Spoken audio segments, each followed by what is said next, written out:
I know of someone who's an ICU nurse. You'd expect them to be fairly well paid. They're dealing with patients in a critical condition. They are forced to take accommodation with a couple where they provide in-house care to that couple in order to be able to afford the accommodation in central London so that they're close to the hospital in which they work. She then has to come home and, as part of her tenancy agreement, provide additional care, additional hours of work to this couple that she's living with, which is just a situation that, in my mind, really cuts through all of the noise and identifies what's wrong with property at the moment in London. Because not only is that affecting her and her mental health, it could have an impact on the patients that she cares for in a hospital. We are potentially backsliding and have been for the last 20 years.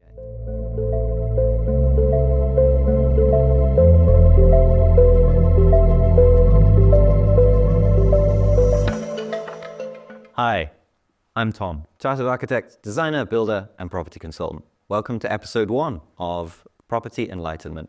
Today we're going to be talking about the world of property. We're going to be talking about what Property Enlightenment is and how it works and what it might be and the nature of the platform that we want to build.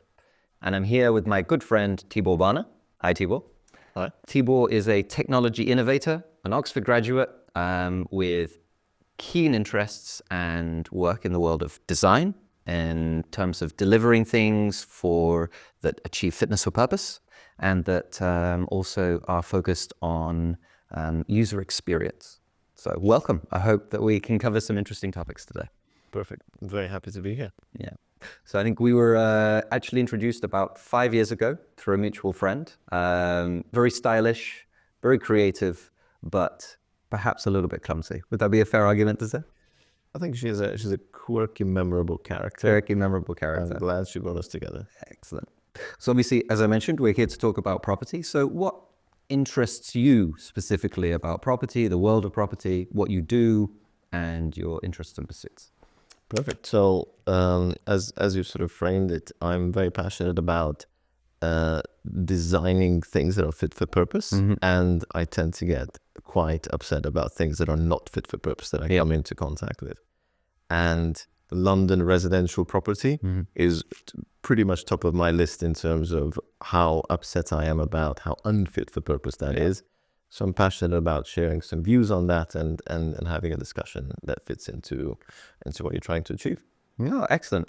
We can get into all of that today. I think there's a lot to cover and it will be interesting and exciting. And I think some of it will also delve into the good, the bad, and the ugly. So I'm looking forward to that. So we're sat here today in a beautifully renovated townhouse, but I'm fully aware this is not the average experience for anyone living in London, the UK, or elsewhere around the world.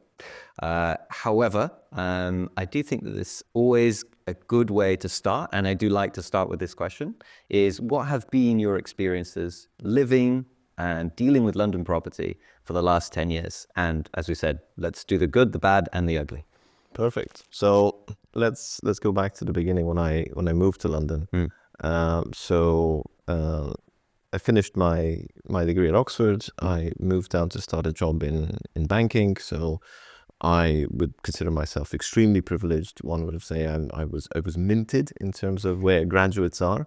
Yeah. And then I made the decision to do a second master's degree while I was starting my job. And in order to be able to pay for that, I had to massively downsize my ambitions in terms of quality of living in London. And that meant that I could only afford a place that had, where I didn't have my own bathroom. I had to share with 4 other people. And I was living in a neighborhood that was, on an objective basis, quite unsafe. And interestingly, one of my flatmates was a person who was working at another investment bank. So if this is the situation where graduates starting in investment banks are working, and how the property situation that they could afford, where does that leave everybody else? Because I would say I was in a very privileged sort of 1%. And that really sort of gave me a question about well, what is affordability and what people can afford. I did a calculation at that time. My rent cost was about 40% of my net income, with the sort of downsizings in quality that I've made. And I looked at some of my friends at the time who chose to live in more normal conditions, i.e. having their own bathrooms, having maybe a studio flat or something.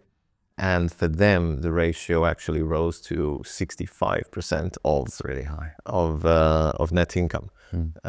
So housing was a major factor. And again, this friend of mine, she was working for PwC. So again, very sort of highly rated corporation for good jobs and so on. So I think this is where the experience starts for me in London property, and finding a place. So looking at rooms that are livable as a person to fit all of your life into a single room. Most rooms are actually around 12 square meters in size, and that's counted as a double room in London. I managed to get to a room at that time which was 20 square meters, which is rare.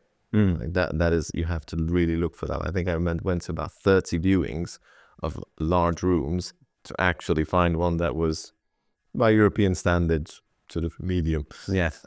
So that was my start to London property. It was a bit of a brutal crash course. Yeah, I can imagine. And you obviously are originally from Europe, from Romania. So it'd be interesting to get into as well the kind of differences that you perceive as well, your experiences in Romania with property, your experiences in London with property, and then also Switzerland, where I understand you spent some time as well. And to compare and contrast those three, there might potentially be some similarities as well between London and the Swiss market that I'd like to get into. But I take your points.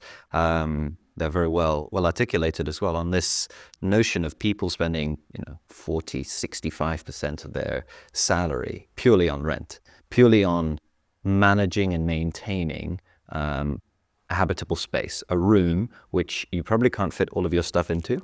Maybe you also had to have some stuff in storage, or you had to leave some things with other friends or with family.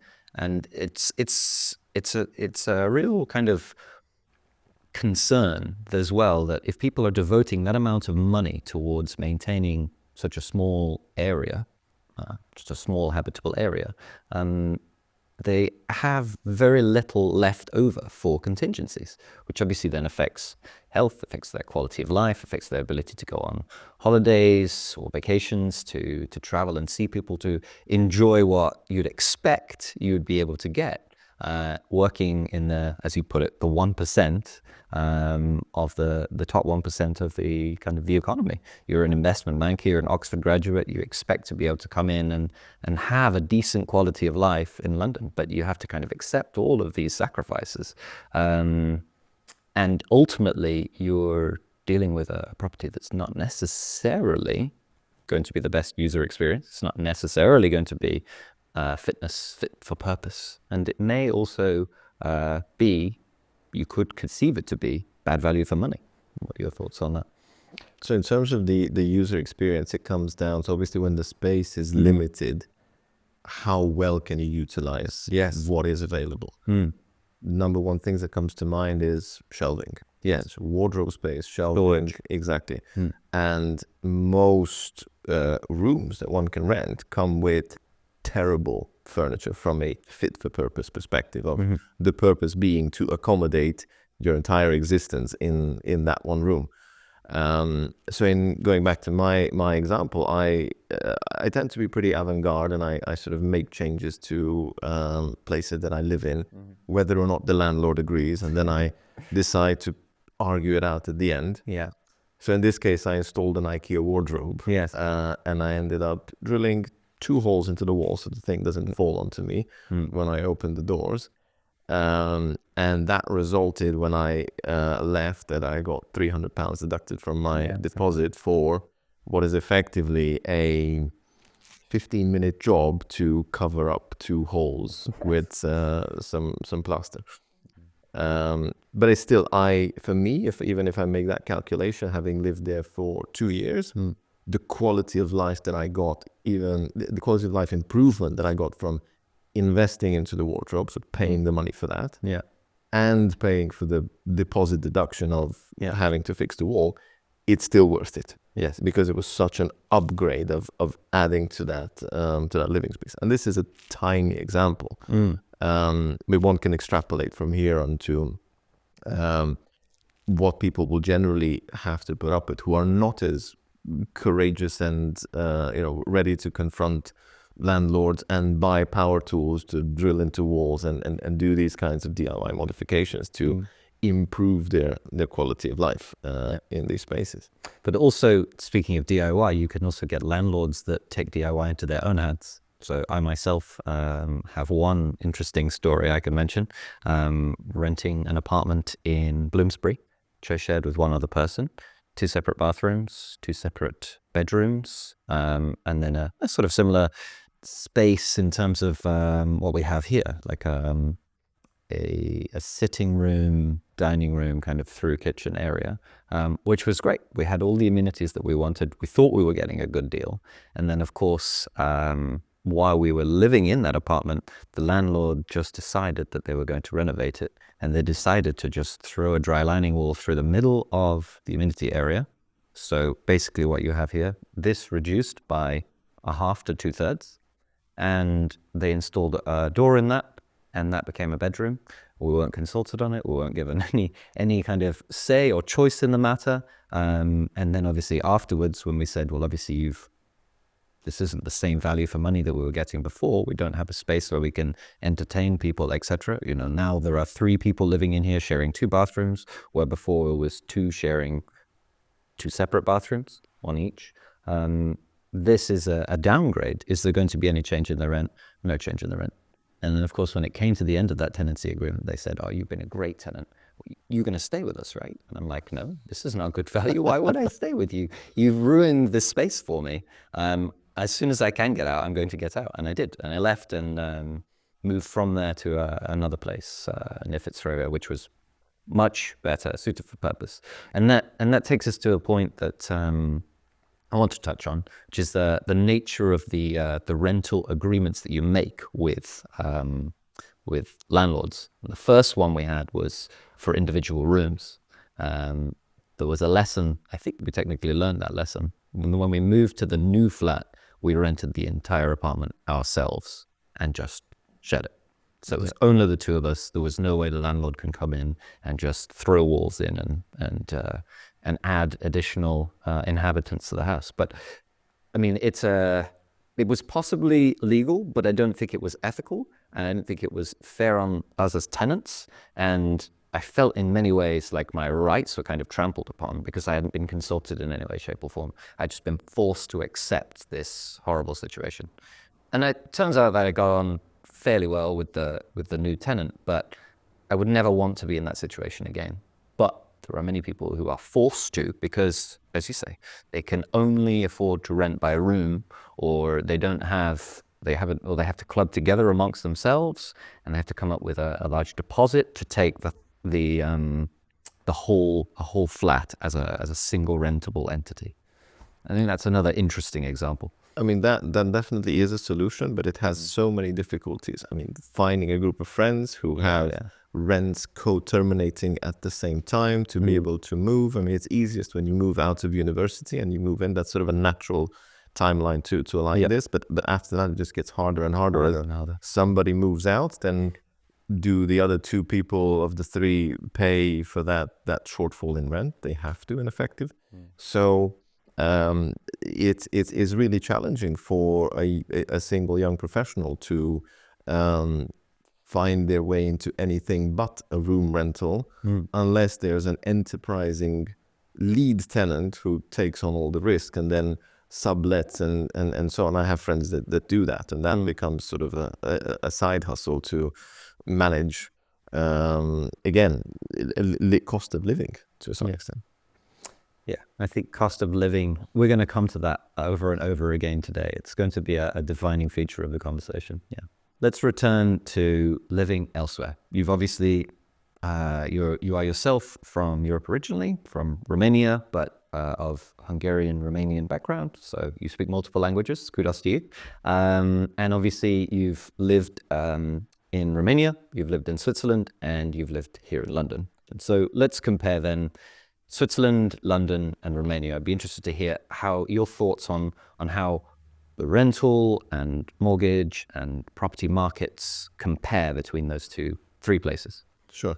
So I guess one interesting statistic which actually differs quite significantly among these countries is the degree of home ownership. So let's start with the UK. So UK home ownership is around 63%. I think that's a reasonably accurate number. Switzerland is surprisingly a lot lower. It's around 45%. It's one of the lowest in the world, actually, in terms of developed world. And Romania is interestingly one of the highest at 95%. Wow. So this is a very good sample set, literally covering the entire range. And one of the things that sort of you see differences in how this shapes into the rental market is who is renting. So typically in a place like Romania, it's renting is only for students and people who've gotten their first job, and people very, very quickly move on to getting some kind of mortgage and getting their own place. So the rental market is very short-lived and not fully developed. In Switzerland, you've got the other extreme of very long-term renting. So people who rent with family and kids, and they live in the same place for 10 years, and they will rent that, and there are very strong legal protections to prevent sudden shifts in pricing of the rents and ability to kick tenants out and so on. For rent controls. Yes, so there are some rent controls. And interesting also, the turnaround times are wildly different. Like in London, if you want to look at a rental listing that is more than 3 weeks old, it's probably gone already. Whereas in Switzerland, if you're looking at anything earlier than 3 months before you want to move in, you're going to struggle to find something. So this definitely caught me by surprise when I moved to Switzerland, and I thought, okay, I've got 1 month, I'll find plenty of places to live. And my only luck was that there were places that were empty for a number of months already, because nobody wanted them. Yeah. So that was my choice of like the housing that nobody wanted was available, and I could actually go and rent it. Space in general is another difference. So rooms are much smaller in London in particular than in Europe. Whether that now we're looking at Romania, whether we're looking at Switzerland, there is simply generally more space. The rooms are larger, and everything is much more affordable. So there's no comparison there. It's, I think, even compared to Switzerland, which is definitely an expensive and highly sort of developed place, there is still a 40% discount relative to, at least when I looked at comparable properties for rental purposes, than what you had in London. Whereabouts in Switzerland were you? So this was in the eastern part in St. Gallen. Okay, so it's a smaller town, not necessarily Zurich or... Not necessarily, but talking to my friends who lived in Geneva and so on, the prices were maybe a little bit higher, but not doubled, so not getting to the London levels.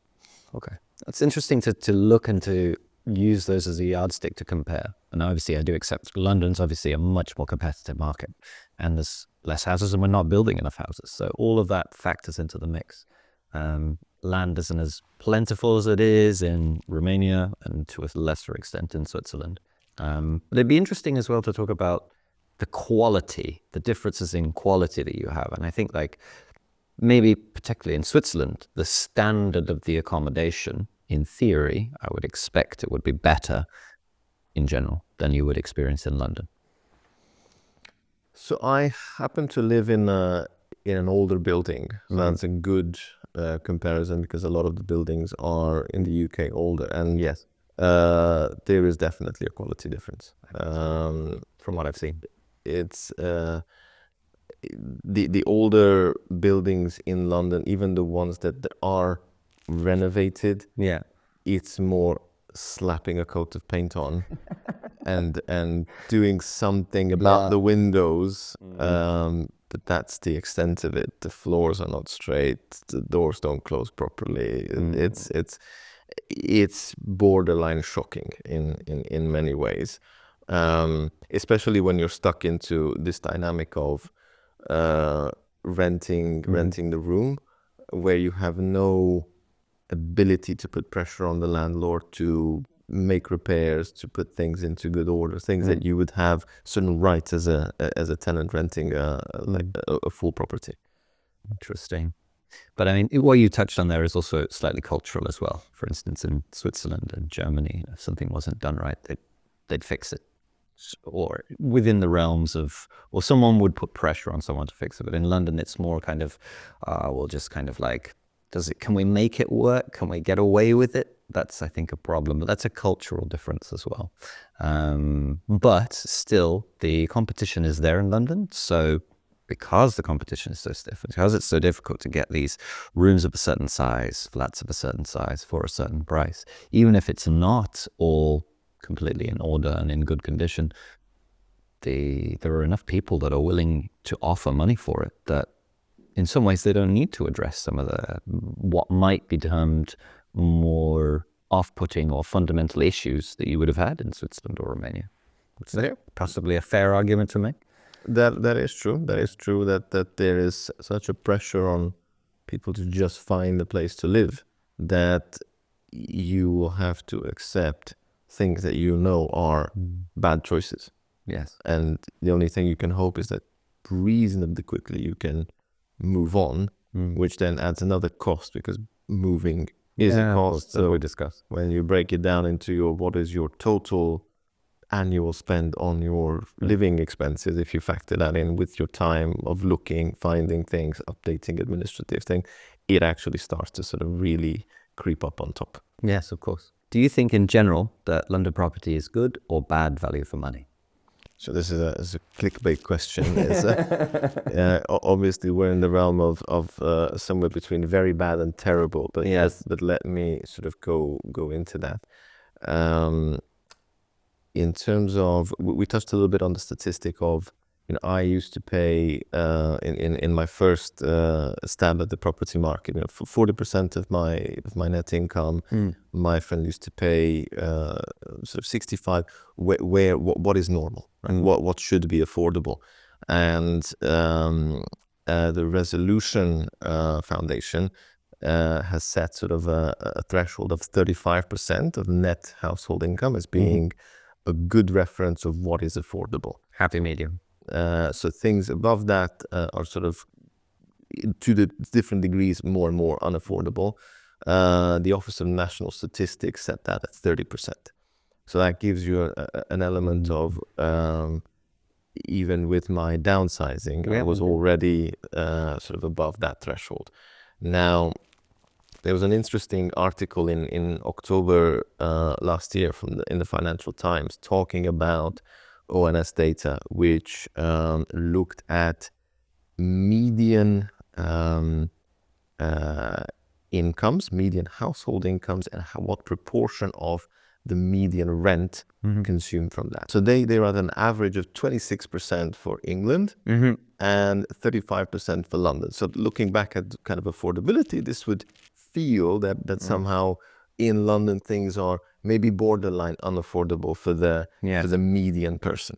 But this isn't actually a good and accurate representation of what reality is, especially for people on the lower end. No, because it doesn't matter that half the population or the population in question that is above the median can afford it, if the other half basically cannot. And the distribution gets worse. So if we look at the different sort of data points, so one of the kind of real estate agencies called Benham & Reeves did a study in 2020, which was published in the Property Register, about sort of what is the average rent versus the average income. And they looked at this over a 20-year period, so looking at the year 2000 and the year 2020. So in England, they saw that ratio percentage rise from 29%, which is already at that sort of unaffordability level, go up to 45%. And in London, starting from 41% in 2000, going all the way up to 75%. And again, that's looking at the average rent, right? So the average rent will obviously be higher. So what's happening with all of these people, because they're not paying 75%, because that's just like unaffordable at especially the lower end. If you have a fixed salary of £2,000 net income, already that's a decent situation. You're spending a certain amount, minimum amount on your travel to get to work and back, minimum amount on your groceries and food. That then limits sort of how much you can spend on your rent as an absolute amount, and that's just the cap. Yes. So your only choice is then to start downsizing and to say, well, I'm going to have to live in shared accommodation. I'm going to have to live in a double room, which is 12 square meters, which basically there is just enough space to fit a suitcase next to the bed. Yeah. No double wardrobe. no double wardrobe. I mean, I have friends who send clothing seasonally home to their parents. They're like, oh, I'm now going to the summer season, so I'm sending my winter clothing to my parents, and I'm gonna get another suitcase with my summer clothing because I can't store both my summer and winter clothing in the place that I'm renting in London. So we're nowhere near good value for money. But I want to define sort of what is value a little bit, and I would define it in two different dimensions. One is comfort, and the other one is convenience. So comfort I see as more as an intrinsic dimension. So availability of space, storage capacity, lighting, ventilation, sort of heat insulation, soundproofing, etc. So all of the things that you would find inside the flat and make that, what the kitchen furniture is like that you can't really change, etc. And the convenience I would see as kind of the more extrinsic factors. So how are shops nearby? Are transport connections nearby? How close is it to interesting parts in a town center, whatever. So these are the things that define cumulatively value. What is the value you get from a home? And then you compare that sort of the money you pay for it to rent it and access it. And so the stats are obviously terrible in terms of value for money, and what can be done to increase value. I mean, one thing is, okay, we would like to build more property, etc., and that takes a lot of time. But a lot can be done to increase at least the convenience, the comfort piece, like inside, just by doing better furniture inside an existing space, even if that space is tiny. And I still think that these kinds of improvements can be made to property and space and living space, which make a material difference. If you can increase your storage capacity by 50%. I 100% agree. I think storage is so central to not just your kind of quality of life, but your ability to organize your life. Yes. And without it, I mean, we live in these, as you say, these people live in these 12 square meter rooms, and all they've got space for is a bed and maybe a suitcase and maybe a clothing rail. No space to store things. Rooms are cluttered. That then means that people can't find things. It all kind of conspires to sap your time. It sap your mood. Yeah. Right? If you can't find your things and you have to rummage between clothing and whatever, it feels chaotic. Like it doesn't feel like an orderly, pleasant environment to stay in. So I think this is one of the kind of easy wins that can be done just to improve storage, especially putting things on the walls. The walls are one of the most underutilized asset in the sort of shoebox living spaces that people have. So that's something that I would strongly advocate for. I think you touched on some really good points there. I think I would agree with you entirely on storage. I would agree on space sizes. And there are other things that can be done through design in terms of space, in terms of light, in terms of the floor to ceiling heights that can add a sense of space, even if you are spatially limited. And this is just where a lot of housing and apartments and accommodation just really fails. And it fails tenants, and it fails even those who get, they get mortgages and they buy places. They then are dealing with the existing legacy, and they don't necessarily know what can be done to improve it. And all of these things can be kind of worked through with design. And that's what architecture is all about. It's really about finding solutions to things and improving people's lives. And that's, I think, one thing that we can come to that I'd like the kind of movement of property enlightenment to address.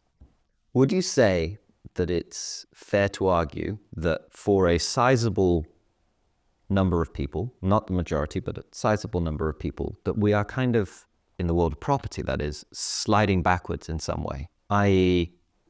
the standards to which you might have expected of things 20, 30 years ago have actually flatlined or got worse? In the sense, and I can give some classic examples here, we all have friends who are, as we've touched on, paying extortionate rent, paying half their salary, 65% of their salary for substandard housing and accommodation.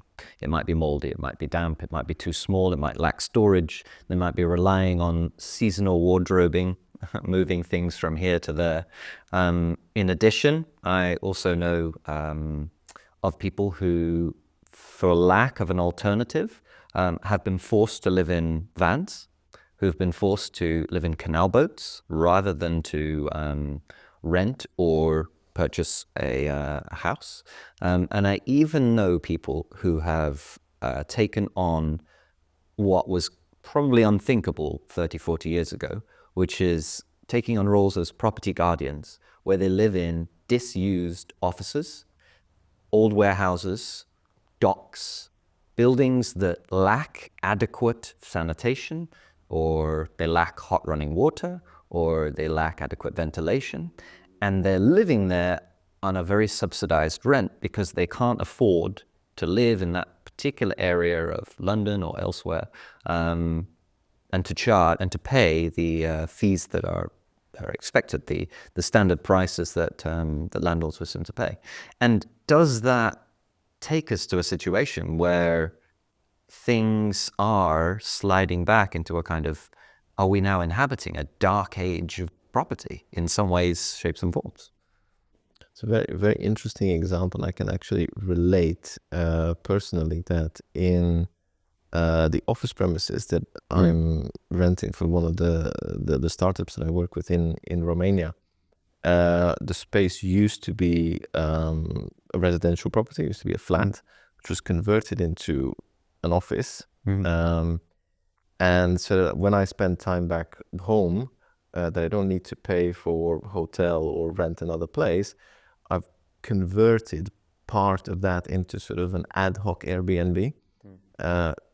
Luckily, it has its own bathroom, so it's sort of a room that is a meeting room when I'm not there. Yeah. And when I am there, then it becomes an ensuite sort of Airbnb room. So I have instinctively sort of gone down this route as well, just because being able to afford both office and living space as in a kind of a startup entrepreneurial context is very challenging. So I'm not surprised that this is happening. Should it be happening? Probably not.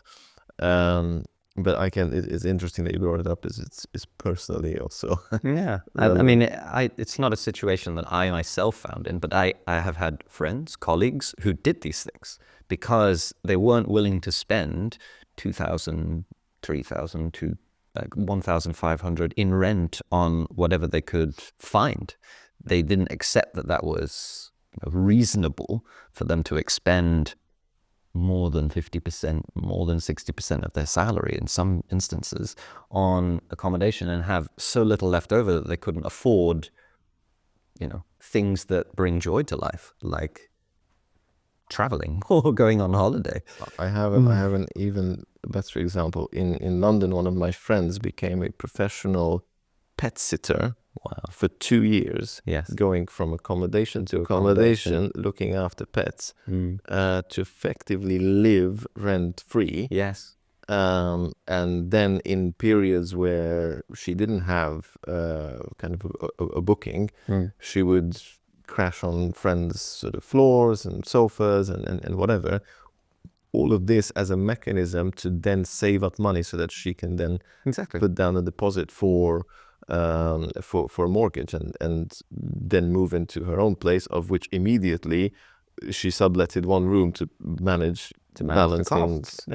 everything out. So these are sort of extreme examples that people have to go to just work around these sort of backsliding. I would say the backsliding is on the affordability, especially. It's like probably the quality of building standards, etc., over the last 30 years probably have gone up, and new builds are probably better than New builds, certainly. than old houses.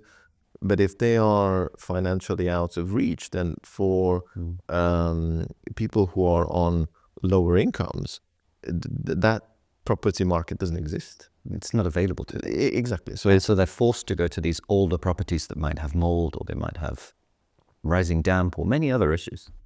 Exactly your whole point. And you end up in a situation where your entire income is going onto paying for your food, your travel, and your rent. So effectively, And bills. That's sort of part of it. So you're living, or you're working to live, but living is just literally like getting by, Surviving. So you have your 2 days off per week, Terrible.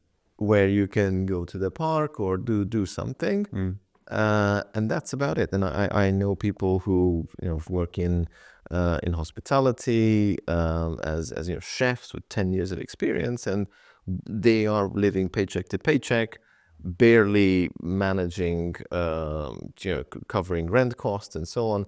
There's no prospect of how they're going to buy their own place. It is only through getting married with someone potentially, and then combining two incomes, so going full sort of medieval on the approach to sort of becoming an economic enterprise in order to make a housing situation affordable. And then of course you get into these situations where, well, if the relationship isn't working out, you sort of still stay in it because you're forced to. Otherwise your living conditions will massively deteriorate. So again, it's another unhealthy sacrifice, or unhealthy trade-off that you have to take. And I think there are a couple of points to make on that. This is a really interesting line of discussion. So firstly is obviously people forced to accept, in many cases, less than is possibly healthy for them, and situations where they have to stay with a partner that they've broken up with, just in order to avoid having to move out and accept a lower value of property, or they're forced to take on properties that aren't properly furnished or with full amenities, and that has an effect. It has an effect on their health, has an effect on their well-being, or has an effect on their relationships in certain circumstances, their mental health. It might then affect their careers. It definitely has an impact on people as well who are looking to get onto the property ladder for the first time, who, as you say, they kind of have to get married in order to join the property ladder. And maybe if they haven't managed that, or they're not ready for that, or they don't want that, then they will struggle. And so then people delay. They delay settling down. They delay getting married. They delay having children. And this is having an outsized impact on the birth rate. It's having an outsized impact. Again, in the long term, it will have an impact on economic growth. So there are these kind of macro trends that stem just from property, just from like the basic necessities of being able to get a room, that then affect the kind of wider picture of the health of the country and its economy.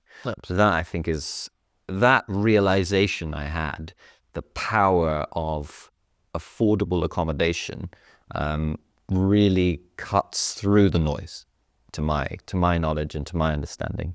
And I think that's one thing, and one of the reasons I'm so passionate about this particular issue, and I want to kind of get to the heart of it and understand how we improve it, and to work and collaborate with others such as yourself on finding those solutions.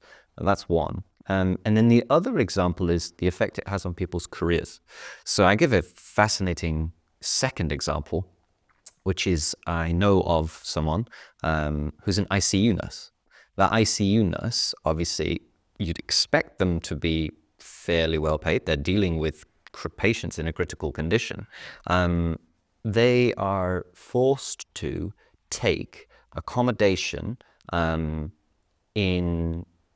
with a kind of a couple where they provide in-house care to that couple in order to be able to afford the accommodation in central London so that they're close to the hospital in which they work. What does that mean? It means that in addition to the 37, 40 hours that this particular person has to do as part of their day-to-day job as an ICU nurse, dealing with critically ill patients, she then has to come home and as part of her tenancy agreement, provide additional care, additional hours of work to this couple that she's living with who are offering her accommodation that she can afford, which is just a situation that, in my mind, really cuts through all of the noise and identifies what's wrong with property at the moment in London.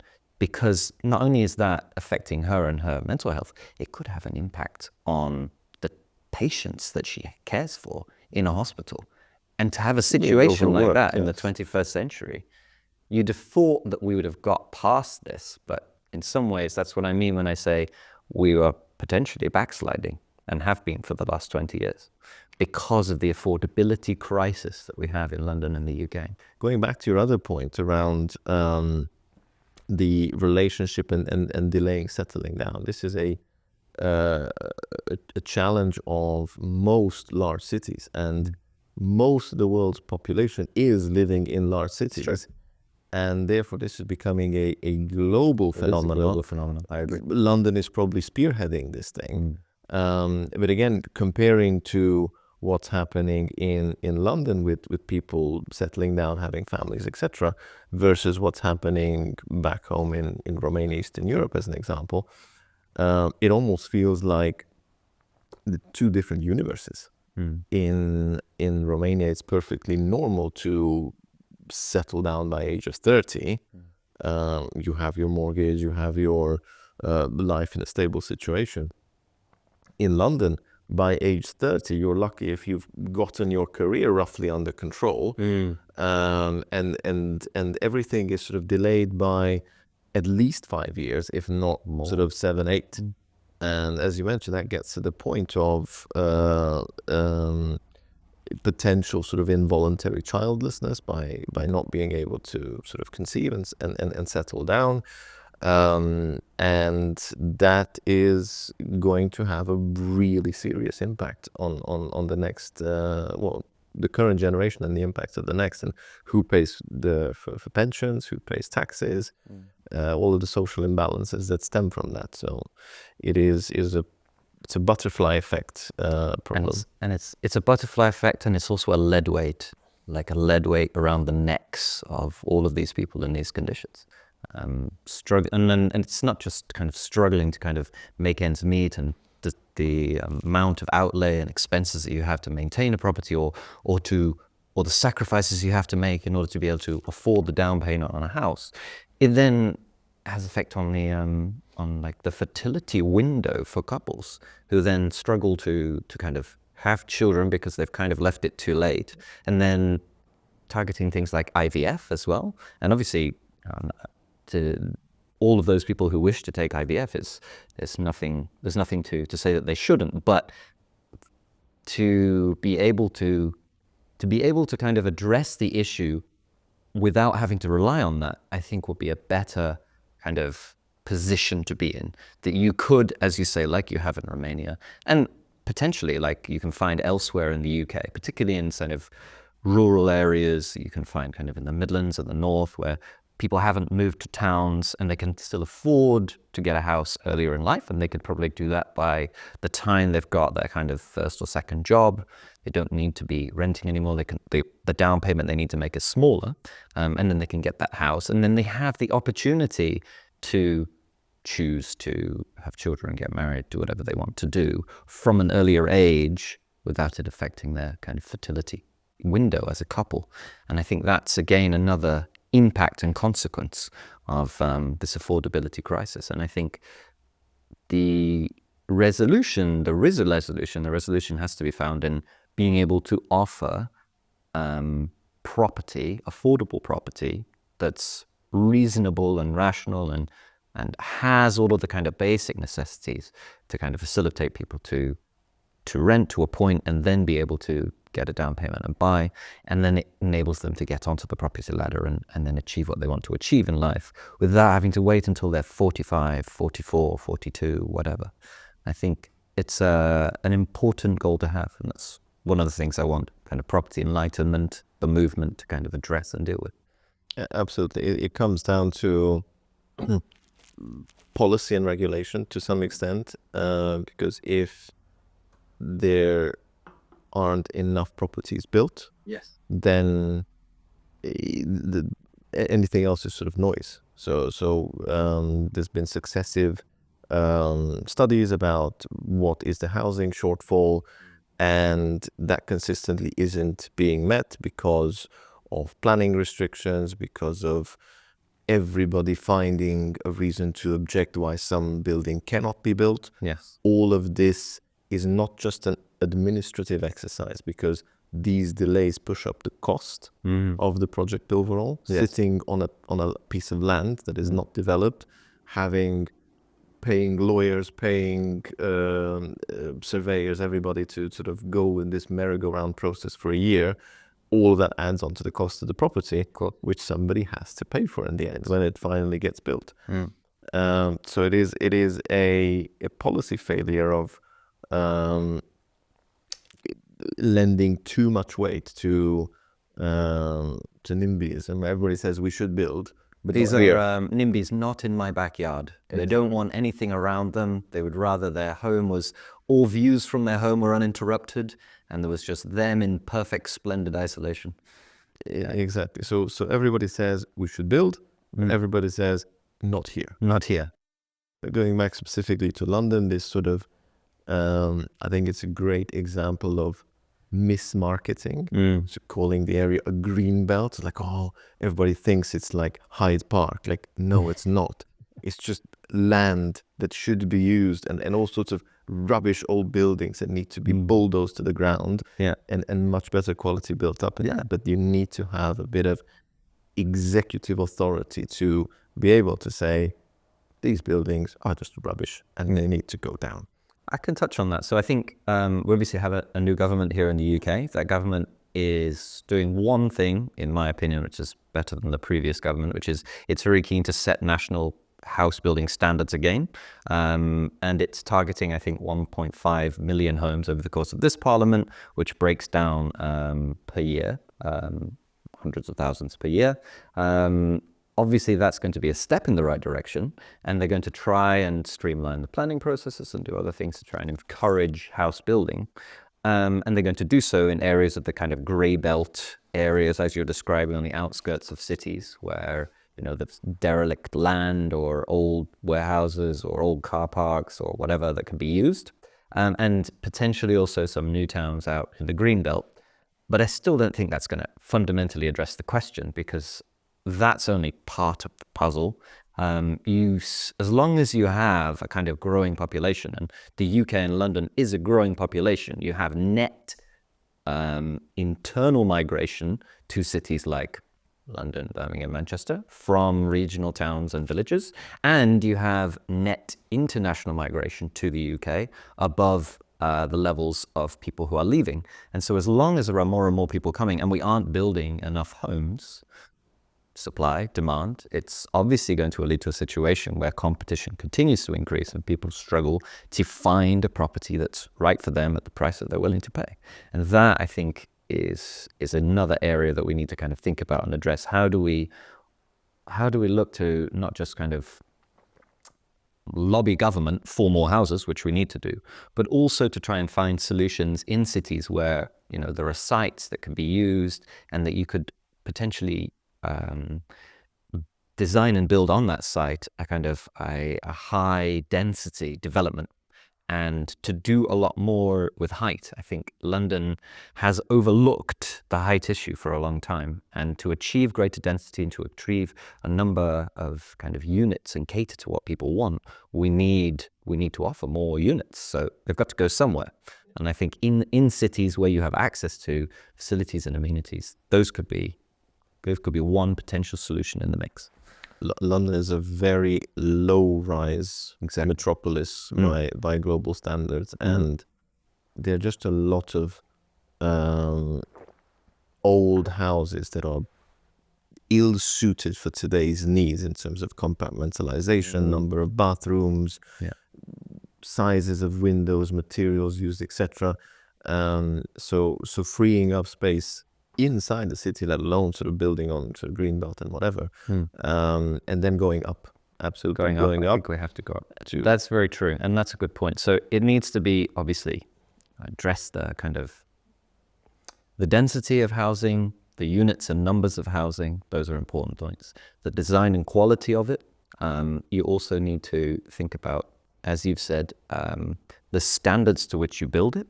And that's not just to do with like lifts and ventilation and usability, also user experience. There's a lot of kind of factors in the mix that need to be kind of worked on and unpacked as part of what could make an enlightened form of property, which I think brings us on to the next point of topic. So let's move on to a slightly adjacent discussion point. Do you think it's the case that tenants and mortgage takers are being exploited by landlords and house builders? Or do you think that house builders and landlords are themselves struggling, in your experience and your opinion? Good question. So let's start with the house builders.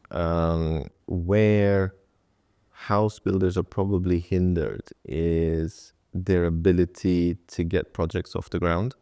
So if they've invested into buying land and then they're stuck for 3 years to actually get the project going because of various blockers and opposition to not get the projects approved, etc., that will rack up costs, and that will affect their bottom line. Now, what is the profit margin of most house builders? That would be a very interesting piece of information to get some transparency and insight on. If those margins are high, then there's clearly an exploitation going on relative to, in terms of balance of fairness. I mean, they will obviously seek to maximize their margins. These are private corporations, and this is where you can ask the question, well, if it's a government policy issue that housing should be built, should there be some kind of house building association that maybe manages some of these contracts and sort of where it's a not-for-profit endeavor? But that's sort of really a separate question. Looking at landlords can be affected by probably 3 different things. One is if they're on a mortgage, so if it's a mortgage property that they're renting out, then they're obviously affected by what happens with interest rates. Yes, interest rates were rock bottom for a very long time, so they've had an extremely good series of years. They had a great run. they had a great run. Now suddenly interest rates have gone up, but not a lot. I mean, 5% is really nothing crazy, and it's not gone up for a long time, and I think it will start coming down soon. Have they taken a bit of a hit if they had tenancy agreements locked in for the period of this time? Maybe, but I don't think that's material. Where they can actually be affected much more is if they have, let's say, bad tenants who have a high degree of wear and tear on the property, maybe unreasonable wear and tear, damages, etc., that they need to fix. Tenants who sort of stop paying, need to be forcibly evicted. So I had friends who I had a friend who's a landlord having properties in South Africa and facing a lot of these struggles there actually with the tenants, to the point where the property is barely breaking even, all things considered. So there's no real profit coming out of that as a sort of a business venture. So these, or if there's a high turnover of tenants, where you have periods where the place is not rented, so that's lost income on the asset. But overall, if the landlord sort of does a reasonable job at sort of picking tenants and looking after that, then I do not see them struggling. They might take short-term hits, but they can always adjust prices to reflect that. The market will eat that up, and I'm not immediately going to feel sorry for them. I feel a similar position to you. I can sympathize with your argument, but I take that point that you made. So I think there is an element that they perceive, but maybe it's only a short-term hit that they take when, inflation bites and they then have to try and recalculate. And the end result is that they try to negotiate with their tenant and they agree to put the costs up in order to maintain what will be their margins. Is that a fair statement? Ultimately, yes. And even if, usually tenancy agreements run for 12 months, not rarely 2 years, but even if it's a 2-year agreement, then there is some clause for if interest rates change or whatever. Baked in. So their ability, the amount of exposure they have on the sort of downside risk is quite limited. It's sort of less than a year on average, and it's only the difference in how much have costs gone up and versus how much is that eaten into the margin. So it's not structural. If interest rates had gone up, skyrocketed to 20%, that could create a serious problem. But even then, is it a default driving topic? I highly doubt. No. So it's just about that they will not make as much money as they would have planned to or would have liked to. So it's not struggling then? That is not struggling. So it's only compared to the our renters struggling to afford the rent. I think there's a genuine struggle there versus anyone who's able to own property, even with a mortgage, they're already in a privileged position. Yes. And in London, that's already at a much higher price point, and it's a smaller percentage of people who can afford to do that. So yeah, I take all of those points. Yeah. So it seems like we're in agreement then that the landlords aren't suffering. The tenants are the ones that are feeling the pinch. In terms of where the impact matters, it matters where for people's lives it really makes a material difference. So for somebody who's relative to their salary, their living cost shoots up 15%, that really matters. For somebody who has a second property which has not made a significant return, so what? I mean, it's something that they have to look at in terms of their business plan and in terms of how they're going to manage it. It's not necessarily, as you say, an existential crisis. It's not going to affect their career, their health, their family. They're not going to have to make they're not going to have to make the same kinds of sacrifices. Next topic of discussion. Do you think we're in need of an enlightenment or a renaissance in property in order to kind of address sort of the issues that we've come across and discussed today and started to unpack? And if I say the term property enlightenment to you, what does that mean? So the fact that we're having this conversation sort of clearly leads us on to the fact that there is a problem, there is a systemic issue that needs some kind of action. And what does that action look like? I think raising awareness and having a conversation is the first useful point of call of giving people a sense of you're not alone. This issue is happening to other people, and there is a sort of a third party confirmation that this is wrong that this isn't normal, that this shouldn't carry on the way it does. So that's a first sort of like a positive echo chamber a bit to reinforce some of the views, that these views maybe people are sort of questioning a little bit, like maybe I'm doing something wrong, maybe I just sort of didn't find the right property, or giving people that reinforcement. I think that's a first objective or first purpose that can come out of this. What I would read into property enlightenment as a term, I would say it's this element of being aware of what is good. Yes. What does good property look like? And using that as a reference point to, well, what is the property that I'm living in? What does that look like? Is that close to good, or is it sort of very far from good? So acting as an independent sort of reference point, I think that would be that's how I would see it. And the other point, what was that? So it was whether we think that we need a renaissance or an enlightenment in order to address some of these issues with property. And obviously we can also discuss about whether that's the right choice of word for describing what needs to happen, for describing what transformation is required. Obviously it's not set in stone yet, but it's the platform that I'm building is so far I have centered around property enlightenment. I think that's what best encapsulates what I think is needed to move from where we are and some of these issues in the dark age of property that we're currently inhabiting to get to a more enlightened state. But obviously I understand there may be a better term, there may be other ways of phrasing it.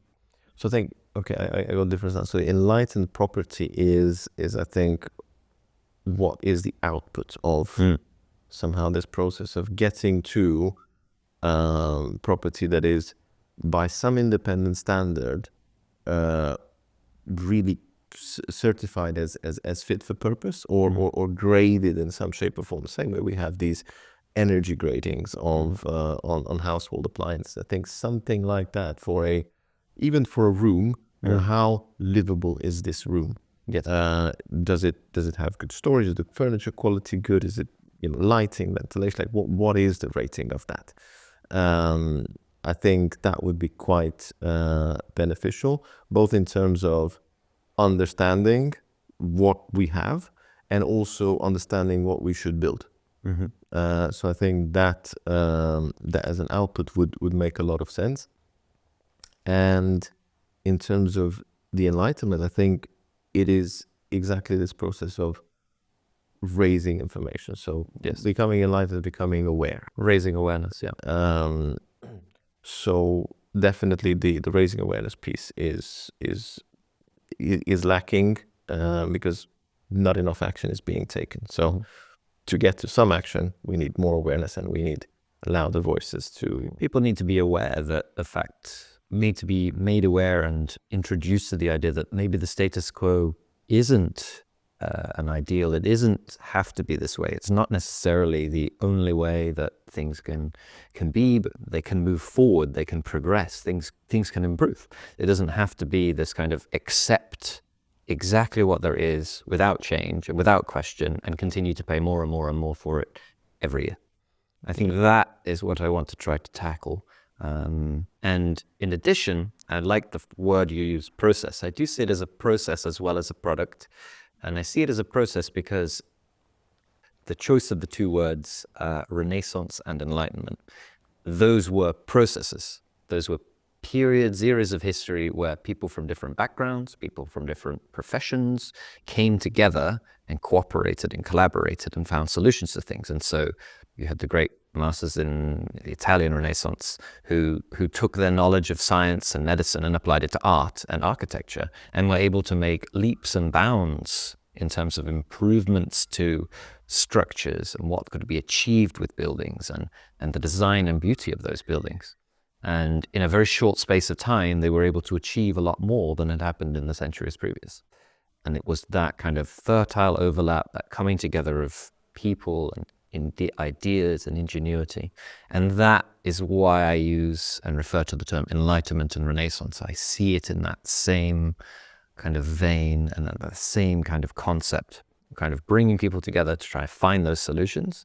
And because, from my own background, architecture, development, construction, there's so much I can bring, but that doesn't necessarily bring the latest in technology, in user experience, in what comes with all of the innovations the work that you've been doing. And so between the two of us, we could, as an example, then look to introduce solutions that are a kind of end product that is twice what it would have been as two independents, if you see what I mean.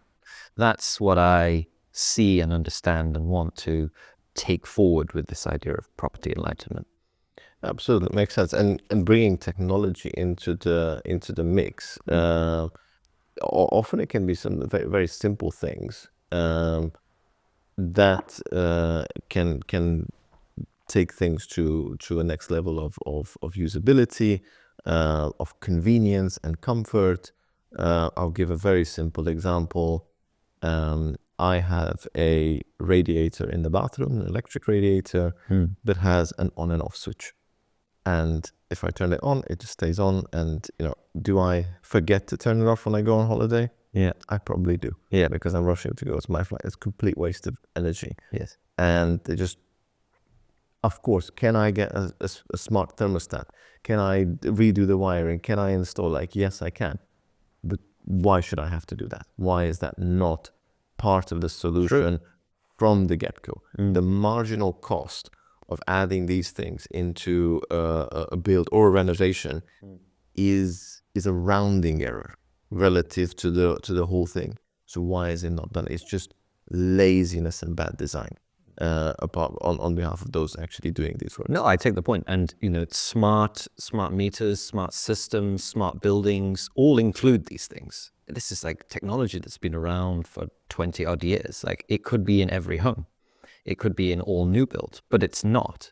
And is that because of a lack of willingness? It's not because of, as you say, financing, because it doesn't cost that much. Maybe it's to do with a lack of regulation. I think there's a mixture of things there, but certainly it could and should be included in new builds and in renovations going forward, because it would solve a lot of these things. It would help reduce people's costs. They could then manage things from their phone. All of these things could be solutions that technology can assist with that make things cheaper and more affordable for everyone. I see this as an agency problem in the sense that the people using these properties are not the same as the people building them. So there's no direct connection. It's like the house builder is going to build it and they know someone will buy it, will buy it as an investment. And they'll be like, do I care whether there's a smart thermostat in there? I don't care. No. I'm going to rent it and someone's going to rent it and they're going to complain about it. Yes. And do I care? Not really. So the chain of not caring because of the degrees of separation are affected. If I am buying the property from the builder. No, and that's also because it's so competitive, because they don't need to listen to you. There's 50 other people who'll be interested in the property. Yeah. But let's say when you've bought something, when you buy it, let's say at the planning stage, then you get a lot of say on how it's finished. Yes. And you can say, okay, well, I actually don't want your contractors to finish it because I'm not happy with your proposals.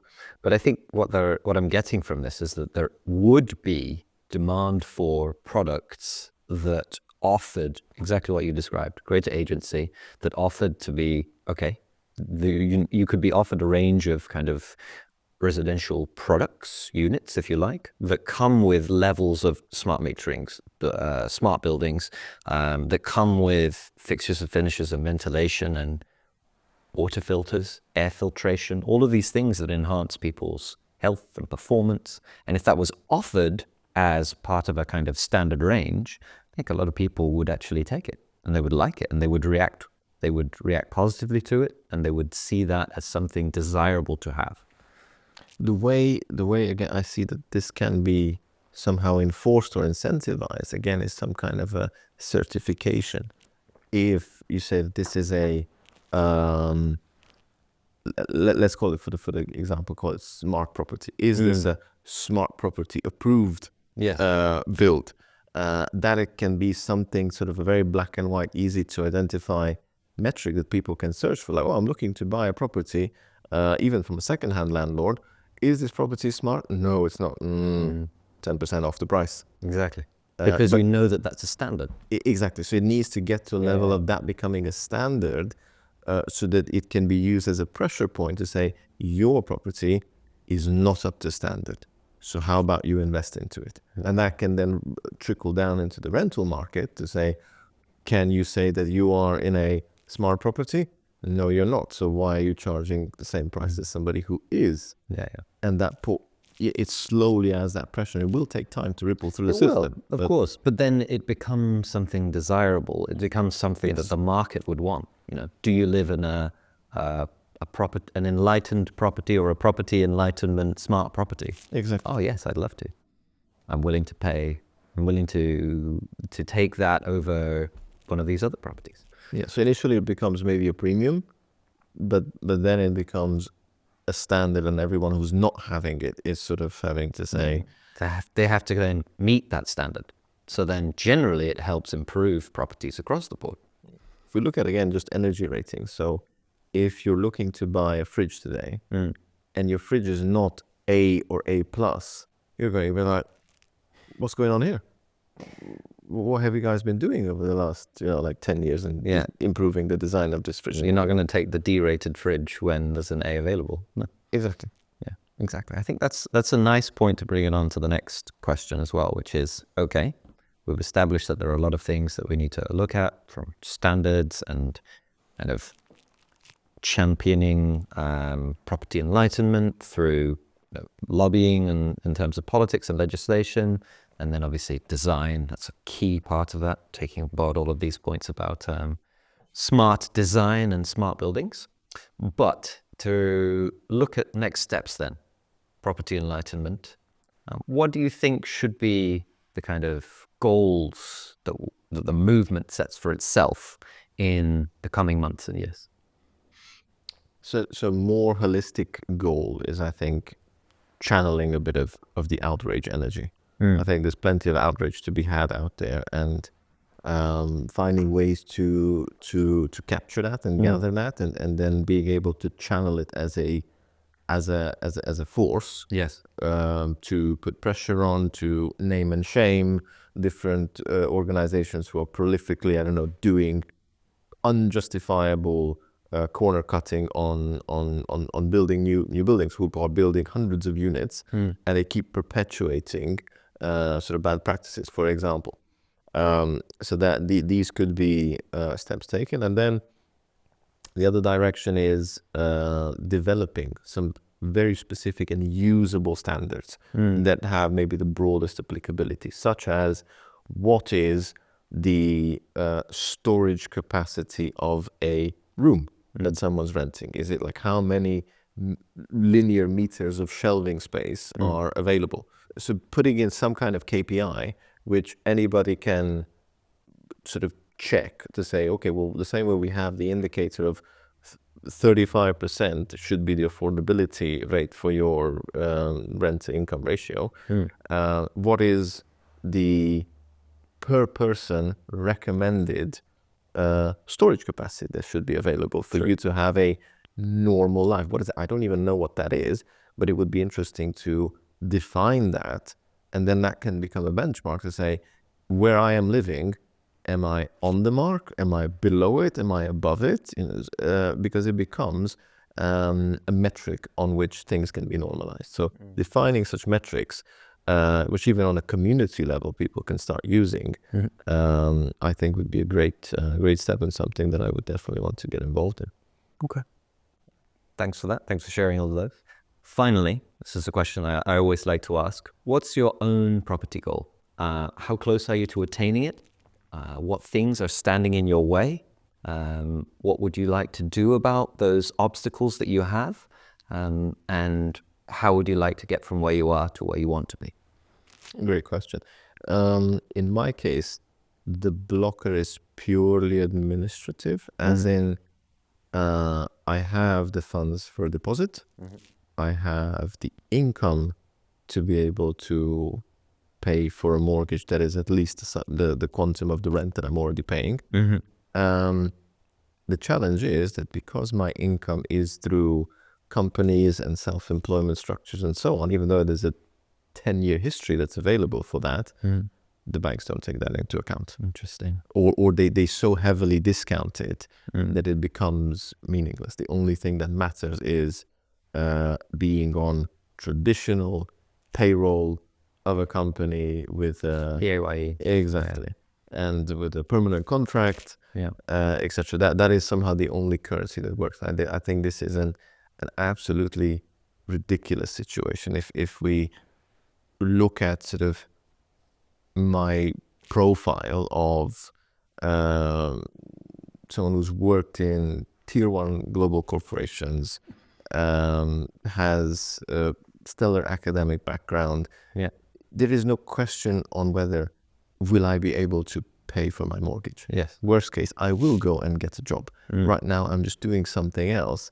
That should not stand in the way of me signing up to buy a property which can be sold. It's like London's an extremely liquid market. So if I can put down the deposit, that's it. Even if the property has to be sold 3 months later because I didn't pay my mortgage, which is not going to happen, the bank will never make a loss.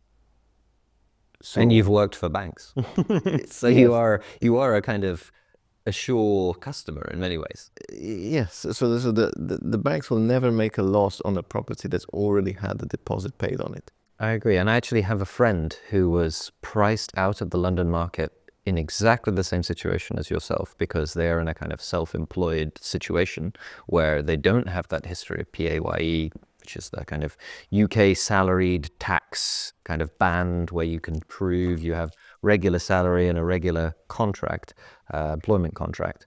And because of that, struggled to be able to get a mortgage in the UK, and actually went and secured a property in another country because it was easier to get a property in another country, in Portugal in their case, than it was in the country in which they live. And so they then have that property now, and that is their primary asset, their principal residence, even though they don't live in Portugal, which is kind of crazy in many respects. Absolutely. So you find it forced to fly thousands of miles from where you live to buy your first property just because of this bureaucratic administrative system, which doesn't allow for people who have good history, good credit history, who've proven that they've obviously got enough money to make these large deposits and down payments, but the banks are just not willing to kind of countenance and offer it. I mean, I think it's incredible. It's incredulous. And it also goes against the whole let's encourage innovation and entrepreneurship. There is no entrepreneurship on PAYE. Like, it just doesn't exist. I'm sorry. Right? This is just rubbish. It's very true. Finally, what is the dream Tibor Bana property? What does it look like? It would be a mix that incorporates aspects of a Roman home, as in to have an internal garden as well as an little outside courtyard. Yes, so I would play with that concept. So obviously we're talking house sort of category. I think inside a flat, things are more modest. It's more about space and having the necessary compartments to have, a home office, a DIY room, etc. Okay. So this house is like a 3-bed, 2-bed? Depends on, I think, size of family. Size of family. So you're open, you're flexible to whatever you need. Yes. Okay. And then to wrap on to the end of that. So that's the kind of dream. And what's the realistic likelihood? What are you looking at? Depends how the startups go. If it's great success, then it'll be the full Roman villa. Exactly. Okay, fair enough. Well, thank you so much for your time, Tibor. Thank you. Take care. Okay, guys, thanks so much for watching this episode. I hope you found it interesting. I hope you found it engaging. I hope you found it informative. Don't forget to like and subscribe so that we can continue to grow this movement. And if you'd like any further information on me, my platform, or on my good friend Tibor, then please check out the links below. Thanks so much, and there'll be further episodes coming soon.